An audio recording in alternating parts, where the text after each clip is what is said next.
Good morning, all of you. How are you? Hope you all are fine. Today's our chapter Books of Original Entry Journal. Last topic हमने इसी chapter का step in journalising तक complete किया था। आज हम करेंगे next topic हमारा रूल ऑफ जर्नलाइजिंग।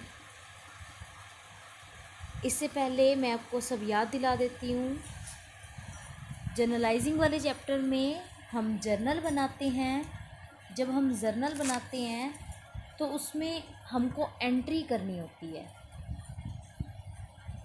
एंट्री किस बेस पर होती है? डेबिट और क्रेडिट के रूल्स के बेस पे होती है। आपको जर्नलाइजिंग का मैंने फॉर्मेट बताया था जिसमें 5 कॉलम्स हैं। फर्स्ट कॉलम हमारा डेट का रहता है। सेकंड कॉलम हमारा पर्टिकुलर्स का, जिसमें हम किसको डेबिट करना है किसको क्रेडिट करना है वो सब बताते हैं। और इसके साथ साथ हमारा अमाउंट का कॉलम, डेबिट अमाउंट का और क्रेडिट अमाउंट का। और बीच में एक कॉलम होता है अमाउंट और पर्टिकुलर के बीच में LF का कॉलम, जो हम अभी फिल नहीं करेंगे। हम फिल करेंगे जब हम उसकी लेज़र में पोस्टिंग करते हैं तब। यहाँ जो स्टेप ऑफ जर्नलाइजिंग आप देख रहे हैं,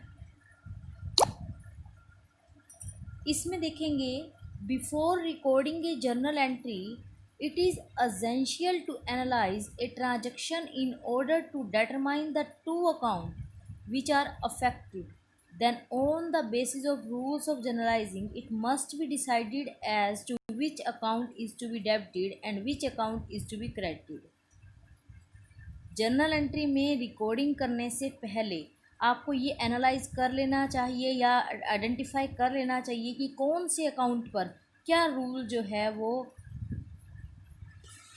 जर्नल का बनेगा और किस बेस पर आप उसको डेबिट करेंगे और किस बेस पर आपको कौन से अकाउंट को आप क्रेडिट करेंगे। सेकंड पॉइंट हमारा है it is not necessary to use the word account after the personal accounts. जो भी पर्सनल अकाउंट है, जैसे हमारे पर्सनल के 3 टाइप्स आए थे, नेचुरल पर्सनल, आर्टिफिशियल पर्सनल और रिप्रेजेंटेटिव पर्सनल। तो इन पर्सनल अकाउंट्स में हम क्या करेंगे कि पर्सन अकाउंट, चाहे वो नेचुरल का है, नेचुरल में आपको पता है राम श्याम मोहन कोई भी पर्सन का नेम है। आर्टिफिशियल में हमारे बैंक, कॉलेज, स्कूल, इन संस्थाओं का नाम होता है। और रिप्रेजेंटेटिव में हमारे 4 आते थे, जिसमें प्रीपेड एक्सपेंसेस का, अनअर्न्ड इनकम का, आउटस्टैंडिंग एक्सपेंसेस का और अकर्ड इनकम का आता है। तो इन सब के पीछे पूरा अकाउंट वर्ड लिखने की ज़रूरत, मीन्स अकाउंट वर्ड लिखने की ज़रूरत नहीं है। खाली आप राम डेबिट भी कर सकते हैं, बैंक डेबिट भी कर सकते हैं। After every journal entry A line should be drawn in particular column so that the entry is each entry is separated from the preceding one. Her journal entry के बाद, कंप्लीट करने के बाद particular column में आप एक line जो है ड्रॉ करेंगे, जिससे कंप्लीट करने पर, नेक्स्ट एंट्री स्टार्ट करने पर उसको सेपरेट फॉर्म में दिखाया जाएगा कि ये फर्स्ट एंट्री थी, ये सेकंड एंट्री है। तो हर एंट्री के बाद आप जो है एक लाइन लगा देंगे। सिर्फ पर्टिकुलर के कॉलम में लगानी है, अमाउंट के कॉलम में नहीं लगानी है, ध्यान रखेंगे। फोर्थ पॉइंट हमारा है at the end of each page both the debit and credit columns are totalled up just in front of each other. हर पेज के एंड में जो भी डेबिट का टोटल होता है, क्रेडिट का टोटल होता है, उसका टोटल उसी पेज पर करने के बाद आप उस पेज का टोटल जो है वो नेक्स्ट पेज पर लेकर जाएंगे, जब तक आपका जर्नल जो है वो कंप्लीट नहीं हो जाता है। या आपका, अगर मैं बात करूँ यहाँ क्वेश्चंस की, तो क्वेश्चन जब तक कंप्लीट नहीं हो जाता है तब तक आप उस पेज का टोटल जो है वो साथ साथ लेकर चलते रहेंगे। जैसे ही पेज फॉरवर्ड होगा तो वो वहाँ पर आप कैरी फॉरवर्ड लिख देंगे, और जहाँ पेज का एंड होगा, जहाँ के पेज का एंड होगा वहाँ आप कैरी फॉरवर्ड लिख देंगे, और जहाँ पेज की नए पेज की स्टार्टिंग होगी वहाँ ब्रॉड फॉरवर्ड लिख देंगे।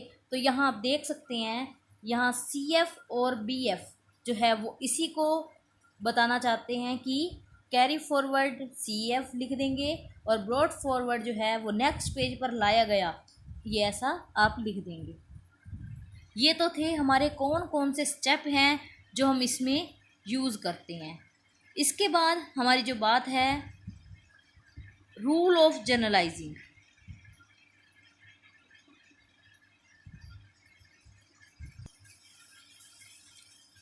रूल ऑफ जनरलाइजिंग में आप देख सकते हैं, on the basis of the rules discussed in the chapter on double entry system the account to be debited और क्रेडिटेड विल बी डिटरमाइंड। आपने जनरलाइजिंग के जो चैप्टर किया है उसमें आपने जो आपने डबल एंट्री सिस्टम का जो चैप्टर किया है उसमें आपको रूल जो है वहाँ किसको डेबिट करना है किसको क्रेडिट करना है वहाँ समझा दिया गया था। लेकिन फिर भी अगर हम इसको अगेन में एक्सप्लेन कर रहे हैं, यहाँ पर्सनल अकाउंट्स का रूल जो है वो क्या है, आपको पर्सनल अकाउंट्स के टाइप बता दिए गए हैं। उनके पीछे जो रूल है वो ये है कि debit the receiver, credit the giver. According to the rule of debit the receiver, the personal account of the person to whom we give some money or goods is debited। जो person हमें कुछ दे रहा है, चाहे money दे रहा है चाहे goods दे रहा है, कुछ भी दे रहा है, तो हम रिसीवर कौन है, हम, तो वहाँ पर हमारा क्या हो जाएगा, डेबिट द रिसीवर, रिसीवर को हम डेबिट कर देंगे। For example we give ₹20,000 to Gopal, हमने गोपाल को 20,000 रुपये दिए, हमने गोपाल को 20,000 रुपये दिए। तो यहाँ पर क्या होगा, गोपाल को दिए तो रिसीव करने वाला पर्सन कौन है, गोपाल, तो गोपाल को हम क्या कर देंगे, डेबिट। अब हमारे पास से क्या गया है, कैश, तो हम क्या करेंगे, यहाँ हाफ अकाउंट जो है वो पर्सनल का यूज़ हो रहा है, हाफ जो दूसरा एंट्री बनेगी, दूसरी हम कह सकते हैं कि क्रेडिट करने वाली बात जो होगी, तो हम कैश हमारे पास से जा रहा है तो टू कैश अकाउंट कर देंगे, जिसके पीछे रूल फॉलो होता है क्रेडिट व्हाट गोज़ आउट। आपका रियल अकाउंट का रूल है debit what comes in, credit what goes out. तो यहाँ पर क्रेडिट व्हाट गोज़ आउट जो है वो किसका यूज़ हो रहा है, रियल अकाउंट का, और पर्सनल अकाउंट का क्या यूज़ हो रहा है, गोपाल डेबिट। देख सकते हैं आप। Next,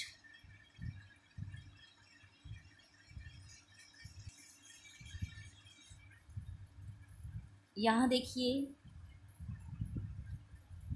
Gopal debit to cash account. तो यही चीज़ मैंने आपको कही थी कि जिस जो पर्सन रिसीवर है उसको डेबिट करेंगे, और जो पर्सन पे कर रहा है तो पे कर रहा है, उसके पास से क्या जा रहा है, कैश जा रहा है। अब यहाँ पर हमारा नाम नहीं है, क्रेडिट द गिवर होता है, देने वाला जो है वो क्रेडिट होता है, तो यहाँ पर हमारा नाम नहीं है, हमने क्या दिया, पैसा दिया, पैसा जो है हमारा क्रेडिट हो रहा है, तो यहाँ पर क्रेडिट व्हाट गोज़ आउट का रूल यूज़ होता है। अगर अब हमारा नेम दिया होता तो वहाँ पर हम लिखते कि हमें किससे मिले, देने वाला कौन है। नेक्स्ट एंट्री में आप यही देख सकते हैं, in the same way according the rule of credit the giver the personal account of the person from whom we receive some money और गुड्स इज क्रेडिटेड। वही बात कि हमें मनी किससे रिसीव हुई, देने वाला कौन है, उसको हम क्रेडिट करेंगे। तो यहाँ जब हम उसको क्रेडिट करने वाले हैं तो आप देख सकते हैं एग्जाम्पल में, we received ₹50,000 from Govind, the entry will be, Govind से हमें रिसीव हुए हैं तो हमारे पास क्या आया, cash. Debit what comes in का हाफ रूल यहाँ यूज़ हो रहा है, जैसे पिछले में क्रेडिट द गोज़ आउट था, तो यहाँ पर debit what comes in use हो रहा है क्योंकि हमारे पास कैश आया है, कैश अकाउंट हमने डेबिट कर दिया।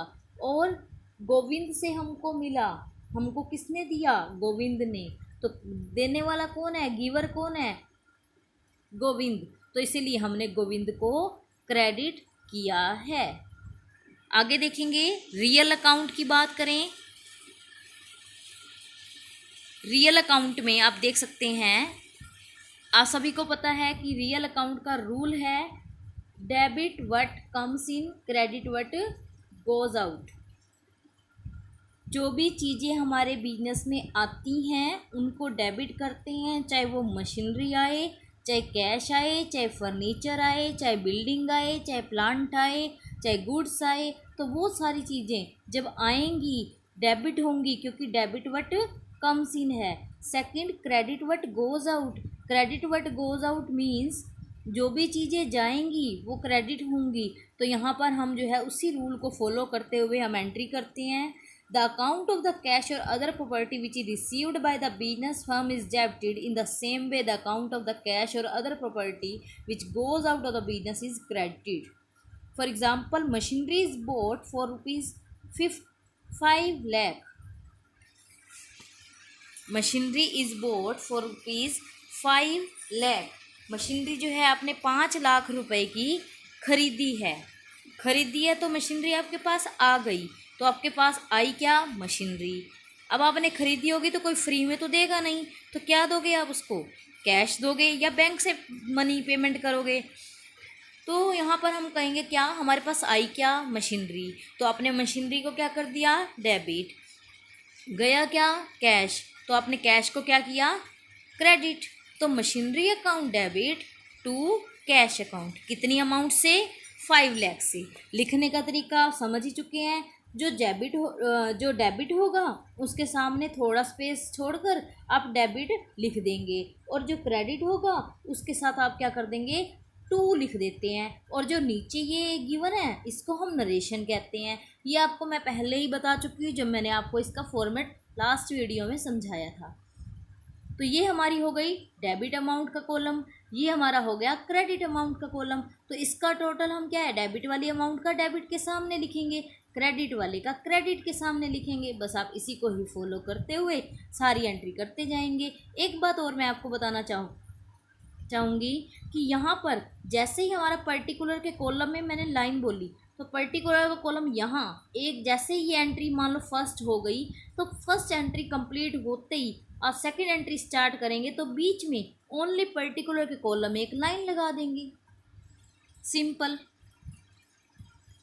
नेक्स्ट आप देख सकते हैं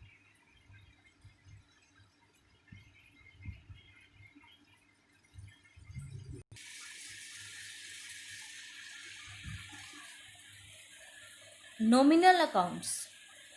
नॉमिनल अकाउंट क्या है, सभी को पता है ये rule, debit all expenses and losses, credit the all income and gains. Nominal account, इसको हम हिंदी में बोलते हैं नाम मात्र के खाते। मीन्स एक्सपेंसेस, लॉसेस, इनकम्स और गेन्स को हमारे पास उसका कोई एग्जिस्टेंस नहीं होती है। मीन्स हम ये कह सकते हैं कि वो हमारे बिजनेस में टिकी नहीं रहती हैं। जैसे पर्सन हैं वो हमारे साथ बार बार बिजनेस करते हैं, वो उनके अकाउंट्स बनते हैं, वो हमारे हम कह सकते हैं कि बार बार हमको हमारे साथ बिजनेस कर रहे हैं, ट्रांजैक्शन कर रहे हैं, तो आते रहते हैं जाते रहते हैं, लेकिन हमें दिखाई भी देते हैं। साथ ही साथ मशीनरी है, प्लांट है, बिल्डिंग है, ये हमारा रियल अकाउंट में होता है क्योंकि ये हमारे बिजनेस में टिकी हुई होती हैं। एक्सपेंसेस हैं, इनकम है, गेन्स हैं, ये आते रहते हैं जाते रहते हैं लेकिन टिके नहीं रहते। तो इसीलिए हम इसको नाम मात्र के खाते हम आप लर्न करने के लिए या फिर याद रखने के लिए जो है ये कर सकते हैं कि नॉमिनल अकाउंट्स ऐसी चीज़ों का जो खर्च हो गई उसके बाद क्या है, पैसा पेमेंट हो गई, बस ख़त्म। कोई ऐसा तो नहीं है कि पर्सन है वो टिका रहेगा या फिर आपसे ट्रांजैक्शन बार बार करता रहेगा, बैंक है या कुछ ऐसी चीज़ें नहीं है, मशीनरी नहीं है। तो इस तरह से आपको फिर से नहीं दिखाई देती है, वो देगी तो अलग एक्सपेंसेस के नाम से दिखेगी, पीछे वाले के नाम से नहीं दिखेगी। तो इसी तरह हम ये आपको मैं सिर्फ लर्न करने के लिए बता रही हूँ कि ताकि आपके दिमाग में थोड़ा सा बैठ जाए कि है क्या चीज़, नॉमिनल वर्ड इसके लिए यूज़ क्यों किया गया है। तो debit all expenses and losses, जैसे सैलरी है, रेंट है, कमीशन है, डिस्काउंट है, ये चीज़ें आप जब दे रहे हैं तो आपके खर्चे हो रहे हैं, एक्सपेंस हो रहे हैं, तो तब हमारे अकाउंट्स क्या होंगे, डेबिट होंगे। जब आपको मिल रहे हैं तो आपकी इनकम हो रही है, तब हमारे अकाउंट्स क्या होंगे, क्रेडिट होगा। अब देखो रेंट रिसीव्ड है, तो रेंट रिसीव्ड मतलब आपको मिला, तो वो इनकम है। रेंट पेड है तो वो क्या है, एक्सपेंस है। एक्सपेंस है तो वो डेबिट होगा।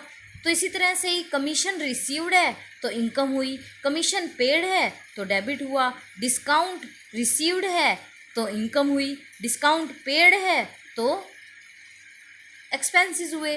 तो सिंपल इसी फॉर्म में हम जो है ये करेंगे कि जो भी हमारे एक्सपेंस हैं या लॉस हैं, लॉस कैसे, कोई आग लग गई, आपने कहा लॉस हो गया, लॉस बाय फायर, आपकी चोरी हो गई, लॉस बाय थेफ्ट। तो इस तरह से हम लॉस दिखा सकते हैं। तो लॉस भी और एक्सपेंसेस भी दोनों ही चीज़ें हमारे अकाउंट्स को डेबिट कर देती हैं। तो यहाँ इसका रूल होगा debit the all expenses and losses, credit the all income and gains. तो जो भी हमारे अकाउंट्स हैं इसी फॉर्म में चलेंगे। तो जो लॉस हुए उसमें हम डेबिट कर रहे हैं। तो यहाँ पर एग्जांपल दिया है ₹20,000 are paid for salary, the entry will be 20,000 जो है पे किए सैलरी के लिए। अब सैलरी के लिए पे किया तो सैलरी आपने पे करी, तो आपके लिए क्या है, वो एक्सपेंसेस, एक्सपेंस हो गया, तो सैलरी को आपने डेबिट कर दिया। अब सैलरी देंगे तो जाएगा क्या, या तो आप चेक पे कर रहे हैं या फिर कैश दे रहे हैं।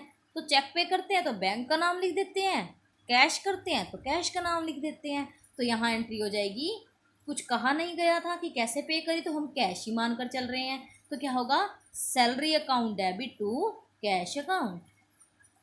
नेक्स्ट जो है हमारा वो क्या है, इनकम्स का शो कर रहा है। 5,000 are received for commission, commission के 5,000 रिसीव हुए हैं। अब देखिए रिसीव हुए हैं तो क्या हुआ, कैश आया। कहाँ से आया, किस चीज़ की इनकम से, कमीशन की इनकम से। तो कमीशन हमारी इनकम हो गई, क्रेडिट कर दिया, आएगा क्या, कैश, कैश आया तो cash account debit, debit what comes in का रूल, हाफ वो रूल यूज़ हो गया, हाफ वो रूल यूज़ हो गया, देख सकते हैं आप। नेक्स्ट है मीनिंग ऑफ गुड्स।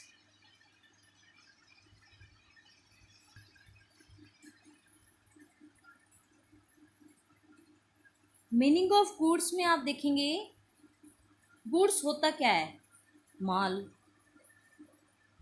किसको हम माल कहते हैं, जो भी चीज़ें हमने अपने बिजनेस में रीसेल करने के पर्पज से परचेज की हैं उसको हम गुड्स, उसको हम माल कहते हैं। Goods are those things which are purchase for resale. In other words goods are the commodities in which the business deals. या हम ऐसे भी कह सकते हैं जिस चीज़ का आपका बिजनेस है, जिस चीज़ के लिए आप डील कर रहे हैं वही क्या है, गुड्स हैं, वो चीज़ें, वो कमोडिटी आपकी गुड्स हैं। एक क्लॉथ मर्चेंट के लिए गुड्स क्या होगी, क्लॉथ, क्योंकि वो उसी का परचेज करता है, तो वो गुड्स को यूज़ के लिए क्लॉथ कहे नहीं कहेगा। मीन्स अगर हम डेबिट की बात करें कि अगर क्लॉथ आया, माल आया, तो यहाँ पर परचेज करेगा गुड्स को, क्लॉथ को, तो गुड्स अकाउंट को डेबिट नहीं करोगे आप। गुड्स के लिए आप क्या वर्ड यूज़ करेंगे, परचेज वर्ड, क्योंकि आपने माल खरीदा तो परचेज किया, तो परचेज अकाउंट को ही हम डेबिट कर देंगे। But if the same cloth merchant purchase some furniture, say chairs and a sofa set for the sitting of the customer, the furniture so purchase will not be termed as purchase। तो इस case में हम purchase नहीं कहेंगे। अगर उस person ने बैठने के लिए सोफ़ा या चेयर्स वगैरह का सेट खरीदा है तो वहाँ हम फर्नीचर यूज़ करेंगे, क्योंकि उसका काम कपड़े का है, क्लॉथ का है, तो वो उसके लिए गुड्स है। फर्नीचर उसके लिए गुड्स नहीं है, फर्नीचर उसके लिए, उसके बैठने के लिए फर्नीचर ही है, तो वहाँ हम फर्नीचर अकाउंट ही डेबिट करेंगे। लेकिन अगर फर्नीचर वाला पर्सन अपनी शॉप के लिए फर्नीचर खरीदता है बैठने के लिए, तो भी फर्नीचर, और फर्नीचर वाला पर्सन अगर सेल करने के लिए फर्नीचर खरीदता है तो वो परचेज। आप ध्यान रखेंगे ये कि परचेज वर्ड्स जो है वो हम से गुड्स के लिए यूज़ करेंगे। गुड्स का मतलब जिस चीज़ के लिए हम बिजनेस कर रहे हैं उसी के लिए है। इसी तरह अगर गुड्स को परचेज किया जाता है, debit word comes in purchase आई, तो परचेज अकाउंट को डेबिट किया। परचेज हम यहाँ पे ये भी कह सकते हैं कि गुड्स को खरीदने पर हमारे एक्सपेंस होते हैं तो debit the all expenses and losses के रूल से, नॉमिनल अकाउंट के रूल से जो है हम यहाँ पर कह सकते हैं कि गुड्स जो है हमने परचेज करी, हमारा एक्सपेंस हुआ तो डेबिट होगा। अब देखो इनकम होगी कब, जब गुड्स को सेल कर दिया जाएगा। अब गुड्स को सेल करेंगे तो इनकम होगी, तो क्या वर्ड यूज़ होंगे। अब गुड्स जाने का नाम गुड्स के नाम से नहीं करेंगे, जब आने के नहीं किया तो जाने का भी नहीं करेंगे, तो क्या करेंगे, सेल वर्ड यूज़ करेंगे। तो आप यहाँ देख सकते हैं सेल।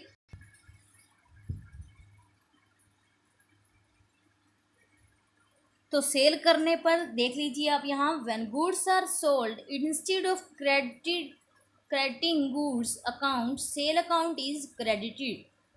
जब गुड्स को आप सेल करेंगे तो इनकम होगी तो क्या था, debit what comes in, debit the all expenses and losses, credit all income and gains. तो क्रेडिट पर क्या होगा, हमारी इनकम्स होगी, और सेल करने पर हमारी इनकम ही होती है, तो यहाँ पर हम सेल अकाउंट को जो है वो क्या कर देंगे, क्रेडिट कर देंगे। उसके बाद हमारा नेक्स्ट जो है परचेज रिटर्न। अब परचेज रिटर्न क्या है, कोई पर्सन आपसे माल लेकर जाता है और वो बोलता है कि अगर मुझे पसंद नहीं आया तो आप वापस कर देंगे। आपने परचेज किया था, आपने ये शर्त पर परचेज किया कि पसंद नहीं आया तो वापस कर देंगे, तो परचेज रिटर्न करेंगे जब आपको पसंद नहीं आया वापस करने पर। अगर आपने किसी को सेल किया है, मीन्स आपसे कोई लेकर गया है और वो इसी शर्त पर लेकर गया है कि पसंद नहीं आया या डिफेक्टिव होने पर वापस किया जाएगा, तो वहाँ पर सेल रिटर्न होगा। परचेज किया हुआ माल वापस किया जाएगा तो परचेज रिटर्न, सेल किया हुआ माल वापस आएगा तो सेल रिटर्न। तो आप यहाँ देख सकते हैं। तो अब माल क्या है यहाँ पर, वापस आएगा। जब परचेज डेबिट हो रही है तो परचेज रिटर्न क्या होगा, उसका अपोजिट क्रेडिट। सेल क्या थी, क्रेडिट, तो सेल रिटर्न क्या होगी, उसका अपोजिट डेबिट। और कुछ ऐसी चीज़ें भी होती हैं, जब परचेज भी कर लिया, सेल भी कर दिया, अब साल के लास्ट में जब हम अपने अकाउंट बनाते हैं तो हमारा कुछ माल जो है वो बचा हुआ रह जाता है, ना तो बिकता है ना हम जल्दी से बेच सकते हैं उसको, तो वो हमारा क्या कहलाता है, स्टॉक कहलाता है। आप देख सकते हैं यहाँ हम इसको स्टॉक कहेंगे। स्टॉक को हम अपने बैलेंस शीट में जो है वो शो करते रहते हैं, ये हमारी एसेट्स की तरह ट्रीट होता है इस पर। अब आप कहेंगे कि स्टॉक जो है उसके लिए क्या वर्ड यूज़ किया जाएगा, तो माल आया, माल गया, माल आ चुका था तो डेबिट हो चुका था परचेज होने के केस में, तो स्टॉक जो पड़ा हुआ है वो डेबिट ही हुआ है। जब जाएगा तभी तो बात बनेगी, अभी तो डेबिट हो ही रखा है वो। बाकी इससे रिलेटेड ओपनिंग एंट्रीज आएंगी, वो मैं फिर आपको कराऊंगी, उसमें भी हमारी स्टॉक जो है वो एसेट्स होएगी और एसेट्स जो है वो डेबिट कहलाएगी। अभी फ़िलहाल आप इतना ही समझेंगे, आगे जब आएगा मैं आपको करा दूंगी। नेक्स्ट देख सकते हैं आप, important consideration. If the transaction relating to the purchase or sale of goods, it has to be decided whether a transaction is for cash or for credit because the entry is passed accordingly. कोई भी entry जो purchase और cell से related है उसके लिए हम कैसे कैश और क्रेडिट का डिसाइड करना है। अगर किसी के साथ कैश वर्ड डायरेक्टली नहीं लिखा है और लिखा है तो उसको हम कैश ही मानेंगे। अगर किसी मटेरियल के साथ या जो भी गुड्स की बात की जा रही है, सेल करने की बात की जा रही है या परचेज करने की बात की जा रही है, उसके साथ ना तो कैश वर्ड लिखा है और साथ में पर्सन का नाम लिखा हो, तो हम क्या करेंगे, उसको क्रेडिट मानेंगे। For example, Gopal sold for ₹50,000।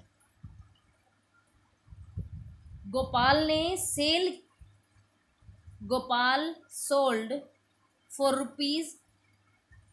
₹50,000। तो यहाँ पर गोपाल ने बेचा माल 50,000 रुपये का, कुछ नहीं कहा, तो क्या होगा, कैश में गया। अब आप इस पॉइंट के व्यू से देखेंगे, गुड्स सोल्ड फॉर ₹50,000। गुड्स को सेल कर दिया 50,000 रुपीज़ से। जब आप गुड्स को सेल कर रहे हैं 50,000 से, तो क्या होगा, कैश आया होगा, गुड्स गई होंगी, तो सेल करने पर आपका क्या होगा, इनकम, क्योंकि सेल जो है वो क्रेडिट होगी। तो आप क्या करेंगे, कैश आया, cash account debit to sale account. अब सेकंड में देख सकते हैं, अब यहाँ पर goods sold to Gopal for cash, goods sale करी गोपाल को कैश में, तो यहाँ पर क्लियर ही तो कह रहा है कि कैश में हुई। तो यहाँ पर हम कैसे समझे कि क्रेडिट में हुई, उधार में हुई, तो यहाँ पर भी क्या है, हमारा कैश ही है। उसके बाद हमारा जो थर्ड है, if in the transaction relating to purchase और sale of goods the name of purchaser और seller is given along with cash, it is considered as a cash।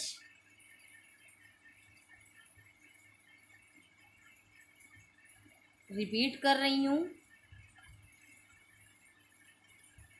if in the transaction relating to purchase or sale of goods the name of purchaser or seller is given and it is not stated whether it is cash or credit transaction, जहाँ पर person का नाम दिया है, cash word use नहीं किया है, आपको नहीं बताया गया है कि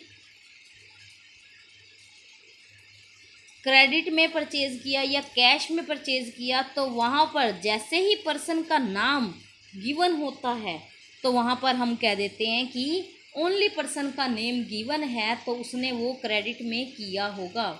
या तो आपको पर्सन का नेम ना गिवन हो और या फिर कैश वर्ड भी गिवन ना हो, तो उस केस में हम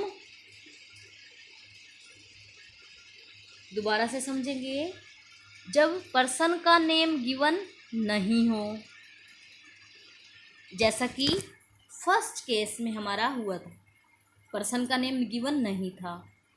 सेकंड, पर्सन का नेम गिवन है पर साथ में कैश वर्ड भी गिवन है, तो ये दोनों ट्रांजैक्शन जो है वो कैश की हैं। इस केस में देखेंगे कैश वर्ड यूज़ नहीं है लेकिन पर्सन का नेम गिवन है, तो यहाँ जब अकेला पर्सन का नेम गिवन होता है तो हम क्या कहते हैं कि ये क्रेडिट की ट्रांजैक्शन है। उधार में पर्सन ने परचेज किया, अब उधार में परचेज किया तो हमारा पर्सन कौन हो गया, गोपाल। तो गोपाल को हमने दिया है माल, रिसीव करने वाला कौन है, गोपाल। तो गोपाल को हम कर देंगे डेबिट और सेल कर देंगे क्रेडिट, तो गोपाल डेबिट टू सेल। लेकिन अगर कैश के केस में हो रहा था तो क्या हो रहा था, कैश के केस में हमारा हो रहा था क्या, cash account debit to sale. अब क्या होगा गोपाल के केस में कि जब क्रेडिट में किया तो एंट्री हो जाएगी क्या, गोपाल को कर दिया डेबिट क्योंकि रिसीव करने वाला कौन है, गोपाल, और टू सेल, सेल तो अभी हुई है। उसके बाद हमारी बात आती है in case of expenses. Expenses के केस में क्या होगा, even if the name of party receiving और making payment is given it is still considered as a cash transaction. Salary paid to Mukesh ₹10,000, अगर पर्सन का नाम भी गिवन है और पेमेंट करने की बात भी कही है तो क्या होगा, हम नेम को इग्नोर करेंगे, हम क्या कर देंगे, सिंपल एंट्री जो है वो कर देंगे किस नाम से, कि सैलरी हमारी एक्सपेंस है, जब हमने पे किया तो सैलरी हो गई डेबिट, और जब पे करेंगे तो क्या जाएगा, कैश या बैंक, तो कैश चला गया तो सैलरी हुई डेबिट। रूल क्या है पीछे, debit the all expenses and losses, और कैश गया तो क्रेडिट वट गोज आउट का रूल यूज़ हो रहा है, तो कैश को क्रेडिट कर देंगे, 10,000 से कैश क्रेडिट हो जाएगा। यहाँ नेम दिया भी है तो भी हम इग्नोर करेंगे, जैसे यहाँ पर हमने किया था, नेम भी गिवन था, कैश भी गिवन था, तो नेम को इग्नोर किया था हम, कैश में ट्रांजैक्शन हुई तो कैश का नाम लिखेंगे। यहाँ हमको कैश वर्ड नहीं गिवन था तो हमने नेम को इग्नोर नहीं किया था, ध्यान देंगे। बाकी हम जब करेंगे, करते करते जो है हमारी प्रैक्टिस इतनी हो जाएगी कि हमको ऐसे चुटकी बजाते ही जो है ट्रांजैक्शन की एंट्री करनी आ जाएगी। फर्स्ट इलस्ट्रेशन करेंगे नेक्स्ट वीडियो में, आज इतना ही करते हैं। Thank you and bye bye.